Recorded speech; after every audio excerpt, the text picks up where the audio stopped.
this president and how he is viewed, whether he's convicted or not.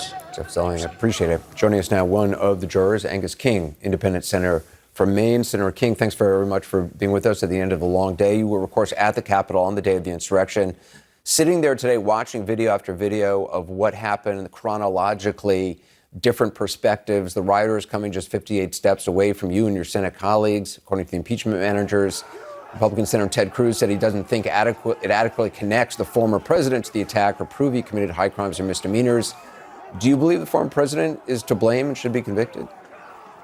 Well, I'd refer my friend Ted Cruz to our old law school. We went to different law schools together, I guess you would say, and ask him the question, but for. That's the question that law professors ask. Would it have happened but for? And I don't see how any of this would have happened but for Donald Trump's actions, starting before the election to delegitimize the election. The only way I can lose is if it's a fraud, if it's rigged. And then from the period after the election all the way through to January 6th, inviting people there. It was clear that the whole purpose of that rally was to stop the count. January 6th wasn't chosen as a random date. That was the date that was set for the Congress to certify the final results of the election. So I don't see how you can answer that question and say, what if Donald Trump had conceded graciously at the end of November and said, we'll live to fight another day, I'll run in 4 years? Would that have happened? And I don't think there's much doubt that it wouldn't have. He was in his handprints were on this beginning to end. I mean, if the crowd had caught Mike Pence, if the crowd had caught and killed Mike Pence, would that make any difference in terms of the vote in this among those Republican senators? You know, I've wondered that, and I don't think there's much doubt that you saw that there was a video of that crowd. They were in a frenzy, and people do things when they're in a frenzy that they wouldn't do otherwise, and I think they might have killed him or Nancy Pelosi. Would that have mattered? I think so, but it shouldn't, because the offense is the same. 5 people died. One of them wasn't the vice president, but they were human lives as well. And I think one of the most damning parts of the day was the last part where they went through minute by minute of what the president did, or in fact didn't do, during the afternoon, during the riot that was going on in the Capitol. He never said stop. In a lot of his tweets earlier, months earlier, he said, stop the steal, stop the rigging, stop. He knew how to say stop, but he never did in the midst of this dangerous riot. And in fact, when they were going after Mike Pence, and he had to know that Mike Pence was a target and was in danger, he tweeted an attack on Mike Pence.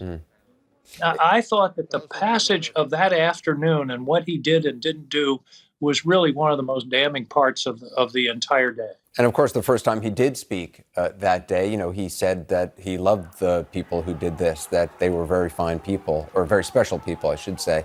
CNN is reporting that the former president's legal team is expected to argue that the House impeachment managers were glorifying violence in their recreation of the Capitol insurrection. Does that make any sense to you other than just grasping at straws? No, I mean, the violence happened, and if the film is the film, and we know that it happened. I mean, we were here. This is a very odd trial, Anderson, that's taking place before 100 people who were witnesses in the midst of the crime scene. The Senate floor was part of the crime scene. So everybody knows what happened, and we've seen the film. The other thing that came through to me, Anderson, was what a close call this was. It was a close call physically for the senators, for the staff, for the people in the Capitol, certainly for the Capitol Police. It could have been. It was within a few feet of being a really even worse catastrophe. But also, Anderson, it was a close call for democracy, and that's what really this case is all about. This case is all about, are we going to be a country that abides by elections and has a peaceful transfer of power? One of the things they didn't mention, in 1961 and in 2001, we had 2 vice presidents who had lost the election who certified the person who beat them, Nixon and Gore. They were in Pence's seat and certified the election that they had lost. Now, that's the way this country is supposed to work. This is the first time in American history we've had this kind of deliberate efforts to undermine the results of an election in every level, intimidating local officials, legislators, frivolous lawsuits, and then finally a riot designed to stop the counting of the electoral votes. One of the House managers earlier in the day said something that it really stuck with me. She talked about 9/11 and 20 years ago, and that on that day there was a plane headed for the Capitol, and the passengers on that plane stopped it. 44 passengers on that plane rushed the cockpit to commandeer the aircraft against the terrorists, and the plane crashed in Shanksville, Pennsylvania. And we honor them every year, as we should.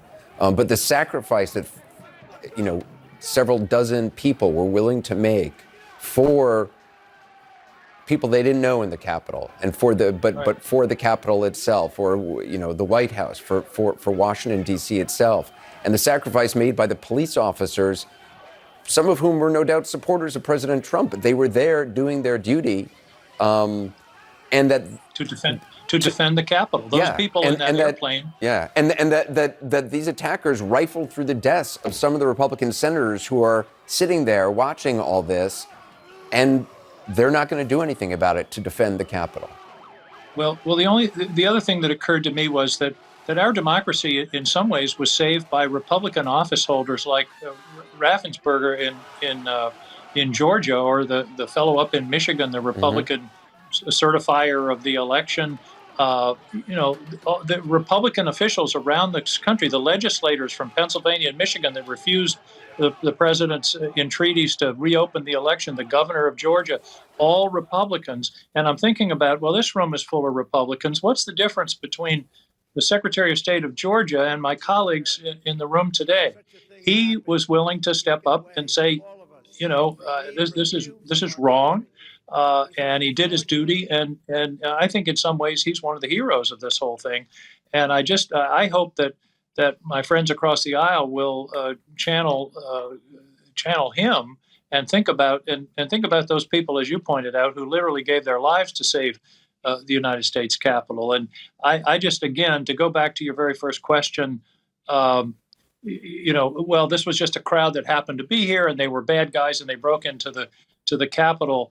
That just ignores all the context and the involvement of Donald Trump going back even before the election. And I think today's case was very strong. Now, I haven't heard the defense yet. They're going to have their time in court, and they're going to be able to make their case. But I thought today was pretty powerful, and particularly in light of the fact that the very people in that room were threatened by these actions.